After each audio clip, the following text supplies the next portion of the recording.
আসসালামু আলাইকুম। নাফিসা তাবাসসুম স্বাগত জানাচ্ছি এনটিভির দেশের খবরে। ক্রাউন সিমেন্ট শিরোনাম দেখছিলেন, এবার পুরো খবর। ত্রয়োদশ জাতীয় সংসদ নির্বাচনের তফসিল ঘোষণা হতে পারে আগামীকাল অথবা পরশু। প্রধান নির্বাচন কমিশনারের ভাষণ চূড়ান্ত।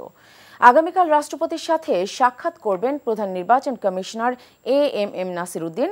রাষ্ট্রপতির সাথে সাক্ষাতের পর বুধবার সন্ধ্যায় অথবা পরদিন বৃহস্পতিবার জাতির উদ্দেশ্যে ভাষণে নির্বাচনের তফসিল ঘোষণা করতে পারেন প্রধান নির্বাচন কমিশনার। বিষয়টি নিশ্চিত করেছেন নির্বাচন কমিশনার আব্দুর রহমান এল মাসুদ। তিনি জানান, প্রধান নির্বাচন কমিশনারের বক্তব্য রেকর্ড করার জন্য বিটিভিকে চিঠি দিয়ে ভাষণ রেকর্ড করার কথা বলা হয়েছে। এদিকে মঙ্গলবার দুপুরে প্রধান বিচারপতির সাথে সাক্ষাৎ করছেন প্রধান নির্বাচন কমিশনার। নির্বাচনী ম্যাজিস্ট্রেট চেয়েছেন কিনা, সহযোগিতা চেয়েছেন ইলেকট্রাল ইনকোয়ারি কমিটির যাতে ওনারা ডেপ্লয় করবেন আমাদের শিডিউল ঘোষণার সাথে সাথে এই কাজটা যাতে ত্বরান্বিত করেন উনি, সেটা ওনাকে একটু রিকোয়েস্ট করেছে।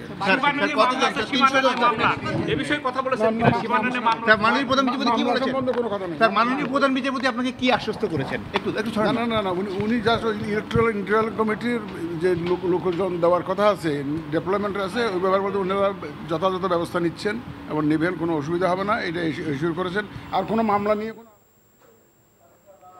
নিজ যোগ্যতায় দেশের মেয়েরা এগিয়ে আসছে উল্লেখ করে তাদেরকে নেতৃত্ব দেওয়ার জন্য জায়গা ছেড়ে দেওয়ার আহ্বান জানিয়েছেন অন্তর্বর্তীকালীন সরকারের প্রধান উপদেষ্টা অধ্যাপক মোহাম্মদ ইউনুস। আজ বেগম রোকেয়া পদক 2025 প্রদান অনুষ্ঠানে তিনি এমন আহ্বান জানান। শত বছরেও বেগম রোকেয়ার আদর্শকে সঠিকভাবে ধারণ করতে না পারায় হতাশাও প্রকাশ করেন ডক্টর ইউনুস। নজরানা চৌধুরীর রিপোর্ট।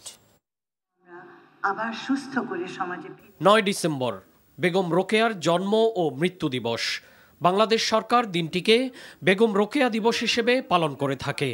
বেগম রোকেয়া দিবস 2025 উপলক্ষে মহিলা ও শিশু বিষয়ক মন্ত্রণালয় রাজধানীর ওসমানী স্মৃতি মিলনায়তনে রোকেয়া পদক 2025 প্রদান অনুষ্ঠানের আয়োজন করে।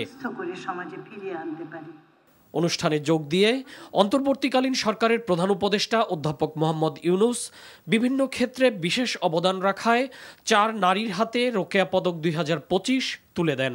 এ সময় তিনি পুরস্কার প্রাপ্তদের বেগম রোকেয়ার আদর্শকে আরো উচ্চে তুলে ধরার আহ্বান জানান।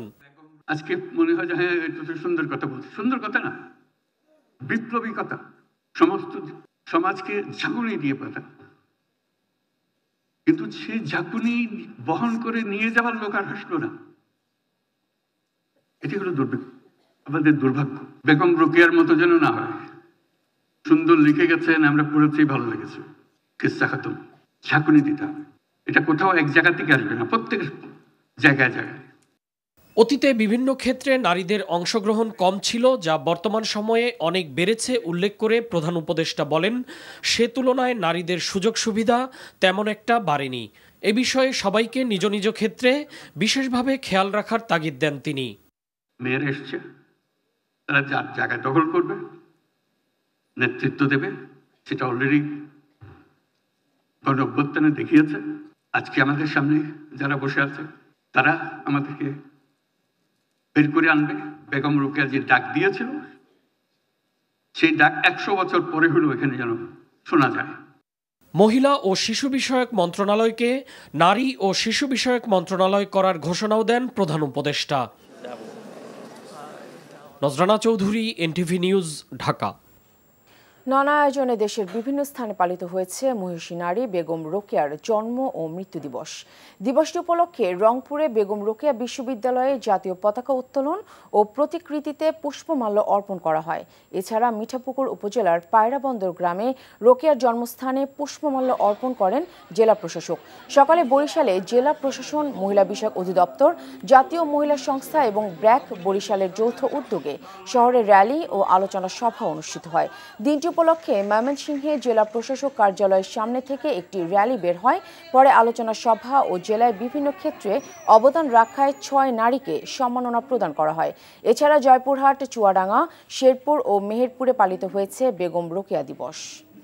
রাজধানীর কৃষিবিদ ইনস্টিটিউশন মিলনায়তনে বিএনপির দেশ গড়ার পরিকল্পনা শীর্ষক কর্মসূচিতে লন্ডন থেকে যুক্ত হয়ে বক্তব্য রাখছেন দলটির ভারপ্রাপ্ত চেয়ারম্যান তারেক রহমান। সরাসরি চলে যাচ্ছি তারেক রহমানের বক্তব্যে। সহকর্মীবৃন্দ, এখানে স্বেচ্ছাসেবক দলের অনেক তরুণ সহকর্মীবৃন্দ আপনারা আছেন। এটা গতকাল যদি আমি বলতাম, পরশুদিন বলতাম, হয়তো বা আরো ভালো হতো। আমরা গত এক সপ্তাহ আগে বিষয়টি কম বেশি ঘাটাঘাটি করেছি, বিষয়টি নিয়ে রিসার্চ করেছি, এবং আমরা দেখেছি শুধু স্কুল কলেজ বা রেল স্টেশন বা এয়ারপোর্টে আমরা কেন দেব, আমরা কেন বিভিন্ন লাইব্রেরিগুলোতে কেন দেব না, আমরা কেন বিভিন্ন সেটা মফস্বল শহর হোক, ঢাকা শহর হোক, বিভিন্ন জায়গায় যে বড় বড় কিছু ক্যাফেটেরিয়া আছে যেখানে ছেলেমেয়েরা বসে কথা বলতে পারে, চা খেতে পারে, যেখানে ইন্টারনেটে কাজ করতে পারে, এরকম কতগুলো জায়গায় আমরা কেন ব্যবস্থা করব না? অর্থাৎ ফ্রি ইন্টারনেটের যে ব্যবস্থা, এটির এরিয়াটাকে কেন আমরা বাড়াবো না? যদি আমরা এটির এরিয়াকে বাড়াতে পারি, তাহলে নিশ্চয়ই বহু তরুণ তরুণী আছে, যুব সমাজের বহু সদস্য আছে যারা বিভিন্নভাবে উপকৃত হবে। কিছুদিন আগে বিবিসিতে, এটা প্রায় বছর কয়েক আগের ঘটনা, বিবিসিতে আমি খবর দেখছিলাম, হঠাৎ খবরে একটি খবর দেখালো, একটি ফ্যামিলি, দুই ভাই বোন, ওরা স্কুলে পড়ে, কিন্তু ওদের খুব সমস্যা হচ্ছে, ওরা যেই জায়গা থেকে, গ্রামের মধ্যে, এটি লন্ডন শহরে না, লন্ডন থেকে অনেক দূরে গ্রামের মধ্যে, তারা হোমওয়ার্ক করার জন্য প্রায় 2 মাইল হেঁটে তার নানির বাড়িতে যায়, কারণ তাদের বাড়িতে ইন্টারনেট নেই, নানির বাড়িতে ইন্টারনেট আছে। ওখানে গিয়ে ল্যাপটপ নিয়ে বা আইপ্যাড নিয়ে, যেটাই হোক, সেখানে তারা ইন্টারনেট নিয়ে হোমওয়ার্কের কাজ শেষ করে আবার বাড়িতে ফিরে আসে।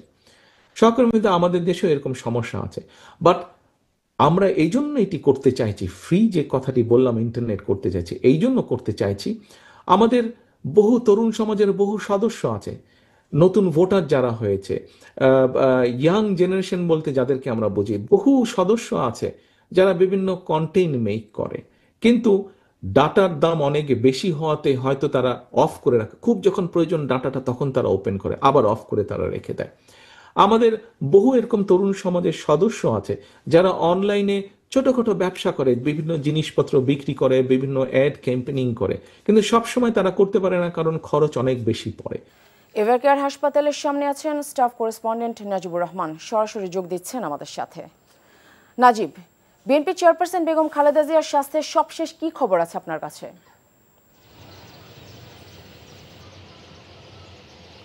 অফিসার, সাবেক প্রধানমন্ত্রী বিএনপি চেয়ারপারসন বেগম খালেদা জিয়ার শারীরিক যে অবস্থা, সেটি কিন্তু উল্লেখযোগ্য উন্নতি হয়েছে বলা যাচ্ছে না, কেননা মেডিকেল বোর্ডের বিভিন্ন সূত্র থেকে আমরা জানতে পারছি তার যে শারীরিক যে সকল জটিলতা ছিল, কিডনি থেকে শুরু করে হৃদরোগেরও তিনি সমস্যায় ভুগছেন, সেই সকল সমস্যাগুলো কিন্তু এখনও আসলে নিয়ন্ত্রণের বাইরেই রয়েছে, এবং তিনি তার শারীরিক যেই জটিলতা বা শারীরিক পরিস্থিতি যেগুলো ছিল সেগুলো কিন্তু এখনও অপরিবর্তিতই বলা যায়, এবং এই কারণেই কিন্তু তাকে বিদেশে নিয়ে যাওয়া হচ্ছে না বা যাচ্ছে না, এমনটি চিকিৎসকরা বলছেন। এবং চিকিৎসকরা বলছেন তার শারীরিক অবস্থার উপর ভিত্তি করেই তারা সিদ্ধান্ত নেবেন আসলে তাকে লন্ডনে নিয়ে যাওয়া হবে কিনা, এবং এ কারণেই কিন্তু বারবার এই তারিখ পরিবর্তন হয়েছে। এখনও পর্যন্ত আমরা যতটুকু জানতে পেরেছি, তাকে দেশের থেকেই তার অবস্থা উন্নতি হলে তবেই মাত্র তাকে লন্ডনে নিয়ে যাওয়া হবে, এমনটি আমরা জানতে পেরেছি, এবং তাকে প্রতিদিন ডায়ালাইসিস করা হচ্ছে,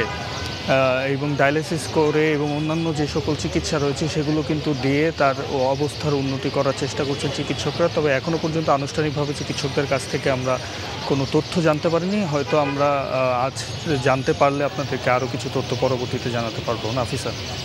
বিএনপি চেয়ারপারসন বেগম খালেদা জিয়ার রোগ মুক্তি কামনায় দেশের বিভিন্ন স্থানে দোয়া মাহফিল অনুষ্ঠিত হয়েছে। চাঁদপুরে বিএনপি চেয়ারপারসন ও সাবেক প্রধানমন্ত্রী বেগম খালেদা জিয়ার সুস্থতা ও দীর্ঘায়ু কামনায় দোয়া মাহফিল অনুষ্ঠিত হয়েছে। মতলব দক্ষিণ উপজেলা ও পৌর বিএনপির যৌথ উদ্যোগে দোয়া মাহফিলের উপস্থিত ছিলেন 2 আসনের বিএনপির প্রার্থী ডক্টর মোহাম্মদ জালাল উদ্দিন। দুপুরে মুন্সিগঞ্জের সিরাজদিখানে বিএনপি চেয়ারপারসন বেগম খালেদা জিয়ার সুস্থতা কামনায় দোয়া করা হয়। নেত্রকোনায় বিএনপি চেয়ারপারসন বেগম খালেদা জিয়ার আশু রোগ মুক্তি কামনায় বিশেষ প্রার্থনা অনুষ্ঠিত হয়। জেলা শহরের বড় বাজারে নরসিংহ জিওর আখড়া প্রাঙ্গণে সনাতনী সমাজ এই সভার আয়োজন করে। এছাড়া ব্রাহ্মণবাড়িয়ায় দোয়া অনুষ্ঠিত হয়। এদিকে নানা আয়োজনের মধ্য দিয়ে সারা দেশে পালিত হচ্ছে আন্তর্জাতিক দুর্নীতি বিরোধী দিবস। দিবস উপলক্ষে চট্টগ্রাম নগরীতে মানববন্ধন ও সমাবেশ হয়েছে। জেলা শিল্পকলা একাডেমিতে সমাবেশের উদ্বোধন করেন বিভাগীয় কমিশনার ডক্টর মোহাম্মদ জিয়াউদ্দিন। খুলনায় দুর্নীতির বিরুদ্ধে তারুণ্যের একতা, গড়বে আগামীর শুদ্ধতা এই স্লোগানে আন্তর্জাতিক দুর্নীতি বিরোধী দিবস পালিত হয়েছে। দিবস ঘিরে আলোচনা সভা, প্রামাণ্যচিত্র প্রদর্শনী করা হয়। পাবনায় আন্তর্জাতিক দুর্নীতি বিরোধী দিবস ঘিরে জাতীয় ও দুদকের পতাকা উত্তোলন ও বেলুন উড়িয়ে কর্মসূচি শুরু করা হয়। পরে আলোচনা সভার আয়োজন করে জেলা প্রশাসন। একই প্রতিবাদে জামালপুর, রাঙামাটি, পিরোজপুর, জয়পুরহাট ও চুয়াডাঙ্গায় আন্তর্জাতিক দুর্নীতি বিরোধী দিবস উপলক্ষে মানববন্ধন ও আলোচনা সভার আয়োজন করা হয়।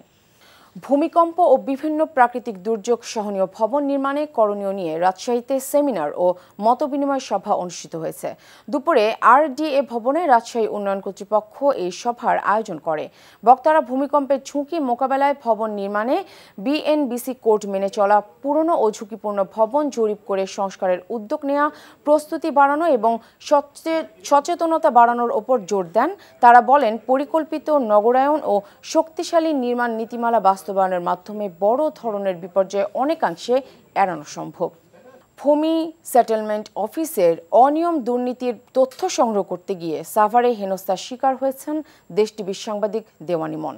এ সময় দালাল ও সিন্ডিকেট দলের সদস্যরা ক্যামেরা ছিনিয়ে নেওয়ারও চেষ্টা করে বলে অভিযোগ করেছেন ওই সাংবাদিক। দুপুরে সাভারের আলমনগর সুগন্ধা হাউজিংয়ে উপজেলা সেটেলমেন্ট অফিসে এ ঘটনা ঘটে। এ ব্যাপারে থানায় মামলা দায়ের করেছেন ভুক্তভোগী সাংবাদিক। তিনি জানান, সংবাদ সংগ্রহ করতে গেলে সেটেলমেন্ট কার্যালয়ের পেশকার মোহাম্মদ শফিক এবং উপসহকারী সেটেলমেন্ট অফিসার সাইফুল ইসলাম তার দিকে তেড়ে আসেন এবং চেয়ার তুলে আক্রমণের চেষ্টা করেন।